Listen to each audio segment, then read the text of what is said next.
Good morning, Ka-Coffee, Luzon, Visayas at Mindanao. Magandang araw po sa inyo. Hoy! Nag-resign na po si Magalong bilang advisor ng ICI o ng Independent Commission for Infrastructure. Alam mo kung bakit? Naki-question siya dahil meron pala siyang project sa mga diskaya. At hindi maliitan ito, Ka-Coffee, ha? Malakihan po itong budget na to. 110 million pesos tennis court. Diyan po sa Baguio City noong 2022 ay inaward po sa St. Gerard Construction Company. Isa po sa mga kumpanya na pag-aari na mag-asawang Diskaya. Doon pa lang maiintindihan mo na yung mga kumi-question bakit nandiyan si Magalong sa ICI. Pero, in fairness naman kay Magalong, matino naman. In fact, pinili nga siya ng presidente, di ba? Kasi, napabilib ang presidente noong nagpunta dyan sa Tuba Benguet, nagpasa ng comprehensive report si Magalong at maganda naman ang reputasyon ni Magalong. Ang problema kasi dito yung independence. Usapin po ng independence. Kung siya ay may proyekto sa mga diskaya at the same time siya ay advisor ng ICI, medyo maiintindihan mo yung hinaing ng ilan kung bakit nandiyan si Magalong. In fairness din kay Magalong, na-realize niya, mali ako dito. Hindi ako dapat nandito. Nag-resign. 'Di ba? Nag-resign. Alam niyo naman yung dahilan, 'di ba? Yun din ang sinasabi niya. Pero medyo hindi malinaw yung kanyang appointment, 'di ba? Yung kanyang function. Ang problema nga, may project din pala sa mga diskaya, which is actually valid yung points ng mga critic niya. Bakit mayroong politiko diyan sa ICI? Ngayon, syempre, presidente, nakikinig sa taong bayan ng presidente. Nag-iiba ng circumstances, sasabihin nyo, bakit kinuha ng presidente yan ang una? Ibang circumstances ang nauna at ibang circumstances ngayon. Nagbabago po ang isip ng presidente, nakikinig yan sa hinaing ng taong bayan. Nakikinig yan kung ano yung mga ebidensyang lumalabas, kung ano yung mga datos na lumalabas, pinagbabatayan po yan ng presidente para sa kanyang mga desisyon. Tinanggal niya ba si Magalong? Hindi niya tinanggal. Nag-resign. Ang tanong, pinag-resign o nag-resign? Yan ay hindi pa po malinaw. Pero alam nyo naman, ang administrasyon na ito, bibigyan ka pa rin ng graceful exit. Di ba? Hindi ka ipapahiya. In fairness sa administrasyon na ito, no? Bibigyan ka pa rin ng decency, lalo na kinuha ka ng presidente, di ba? O, nag-resign si Magalong, that's the fact, no? Hindi malinaw kung pinag-resign, pero nag-resign siya. Yan po ang malinaw ngayon. Sige, basahin natin ito. Mamaya na yung statement ni Magalong, no? Headline ito ng Inquirer, no? Kung nakita nyo na yan, si Claire Castro nagsalita. At ang headline, Magalong's ICI role examined over Baguio project built by Diskayas. Sa madaling sabi, sinusuri po yung role ni Magalong dito sa ICI kasi supposedly dapat independent yan at dapat walang politiko. Kaya nga hindi siya miyembro dyan. Paglilinaw lang ha, si Magalong po ay hindi miyembro ng ICI. Siya po ay isang advisor ng ICI. Magkaiba yan. Kasi 3-person team ito, wag 3-man team para gender fair tayo, no? 3-person team ito. Dalawang miyembro, isang chairperson. Si Magalong ay advisor. Advisor hindi siya parte doon sa miyembro. 3 lang po ang miyembro niyan. Kasi yun ang naunang sinabi ng presidente, dapat walang politiko na papasok dyan, no? Doon sa 3, walang politiko yan. Pero kinuha nilang advisor itong si Magalong. Baguio City Mayor Benjamin Magalong's role as special advisor to the Independent Commission for Infrastructure or ICI is in jeopardy over a tennis court project built by the Diskaya-owned St. Gerard Construction Company dyan po sa Baguio City. Knowing the Diskayas, di ba? Kung questionable na yung ilang proyekto ng Diskaya, mapapaisip ka, baka lahat ng proyekto questionable. Kasi ganyan sila mag-operate So sa ganyang sistema, teka, hindi absuelto itong project dyan sa Baguio. Hindi natin sinisiraan si Magalong, ha? Pero yun ang punto natin dyan. Kung madalas mag-transact sa illegal, itong mga diskaya, yung kanilang mga project ay nakukuha nila sa illegal. Posibleng nakuha rin nila sa illegal itong project dyan po sa Baguio. At ang mayor niyan is si Magalong. Yan ang pinupuna ng mga kritiko niya. Bakit nandiyan yan? Meron nga yung project sa mga diskaya. Nagsalita si Magalong dyan. Actually, last few days pa, ipinaliwanag na niya yan. Mamaya pag-usapan din natin yan. Sige. The President said that his case will be referred to the legal team. Nagsasalita nito si Claire Castro, ha? The President said that his case will be referred to the legal team to determine where he may be included or where he should be properly inserted so that the independence of the ICI will not be compromised and there will be no violation of any law. O, paglilinaw ha, ayaw ng presidente na ma-compromise ang pagiging independent.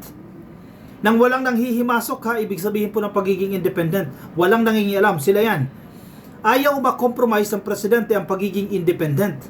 Kung mayroon mga taong sisiksik dyan or may kasamang tao dyan na medyo questionable, hindi makatutulong yan sa ICI. Ibig sabihin, mako-compromise ang ICI niyan. At pangalawa, tinitingnan po yung legal aspects ng pagiging parte ni Magalong sa ICI bilang special advisor ha. Dahil siya po ay isang elective official. Siya po ay nahalal bilang mayor ng Baguio City. Baka meron, again ha, baka merong conflict yan sa konstitusyon. Baka hindi siya dapat nandiyan dahil siya po ay isang elective official, dahil siya po ay alkalde ng Baguio City. Baka may conflict dyan. So yan po ang tinitingnan at sinusuri ngayon. Sige. Ang issue po ay nagsimula dito sa 110 million pesos na tennis court na ginawa dyan sa Baguio City noong 2022. Ang gumawa itong St. Gerard Construction Company na isa po sa pag-aari ni si Sara aka Sara at Pacifico aka Curly Discaya. The couple is under investigation for alleged involvement in problematic flood control projects and for cornering a large share of these projects all over the country. Kasi malinaw naman eh. May problema talaga dito sa mga Diskaya, di ba? May problema. So hindi malayo na meron din problema yung naging projects dyan sa Baguio. Sige. For fairness, pag-usapan natin itong sinasabi ni Magalong kasi sumagot siya eh. Meron siyang statement dyan. Patungkol dito sa projects nila ni Diskaya. Diskaya-owned firm completed 110 million Baguio project legally, sabi ni Magalong. Ibig sabihin, legal, walang paglabag po yung naging proyekto ni Magalong sa mga Diskaya. Wait lang. Sa DPWH legal din eh. Yeah. Anong ibig sabihin ng legal? Kompleto yung dokumento, di ba? May certificate of completion, ibig sabihin natapos ang projects. Yun nga lang, gawa-gawa lang yung mga certifications na yan para mabayaran yung contractor, no? Legal din yon. Legal, ha? Quote and quote, legal din yon. Napalabas ng DPWH na legal yan. So sabi ni Magalong, ito po illegal. Ito dapat simulan, di ba? Imbestigahan yan dyan sa Baguio. Baka naman kasi problematic din yan. Sige. Basahin natin ito. Legally, ha? Baguio City Mayor Benjamin Magalong said the 110 million pesos tennis court, ang mahal ng tennis court ganyan ba talaga presyo ng tennis court? 110 million? Grabe naman yan. And parking building project awarded to St. Gerard Construction Company in 2022. Sabi niya, and I quote him, was completed in full compliance with the law. Grabe naman yan, no? Pakamahal niyan, ha? Basta project talaga ng gobyerno eh. Hindi lang naman sa Baguio, no? Sa ibang parte po ng gobyerno, ang mahal. Okay lang naman yan, sige kumita kasi negosyo yung mga yan eh. Hindi natin sinasabi na yung contractor wag kumita. Ang masaklap, overpriced na nga eh. Sobra-sobra pa eh. Pangalawa, walang competition dahil kumpanya ni Diskaya makikipag-compete sa kumpanya na rin. Walang competition. So sindikato. Pangatlo, ghost project. Sabi ng mga Diskaya, wala kami ghost project. I'm not pertaining to the Diskayas only, no? Yung ibang kontraktor. May pondo na yan, abusado pa kayo, ginawa nyo pang ghost. Wala talagang ginastos. Napunta lahat sa kickback, yan ang problema. The project managed by the Diskaya-owned construction firm has faced scrutiny because the company was previously blacklisted in 2020. Yun lang. 2020 na blacklist. Papaano noong 2022 nagkaroon ng project sa Baguio? Di ba? Kaya maiintindihan mo yung critic ni Magalong eh. Paano nakalusot yan? Critics questioned how it was able to secure a city project under these circumstances. Magalong said that the project, and I quote him again, followed all legal procedures and St. Gerard was fully qualified to participate in the bidding process, submitting the most responsive bid. Ayun nga, ang problema kasi sindikato eh. Sinisindikato eh. Oh, ang ganda pakinggan eh, no? Qualified. Paano naging qualified yan? Siyempre, hocus pocus. Alam mo naman yung lagayan dyan. I don't think na absuelto ang Baguio City dyan. Meron at merong corruption din dyan. Mga district engineers nga dyan sa Baguio, problemado eh. Diba? Pinagtatanggal na nga ni Secretary Vince Dizon yan eh, dahil problematic eh. Ano pa dito sa LGU? Ang sinasabi natin dito, hindi absuelto si Magalong dyan. Diba? Kasi nakipag-transact siya sa mga diskaya na manluloko. Diba? While acknowledging challenges during the implementation, the mayor said the project was carried out according to the law. Yun nga eh. Sa DBWH according to the law din yan eh.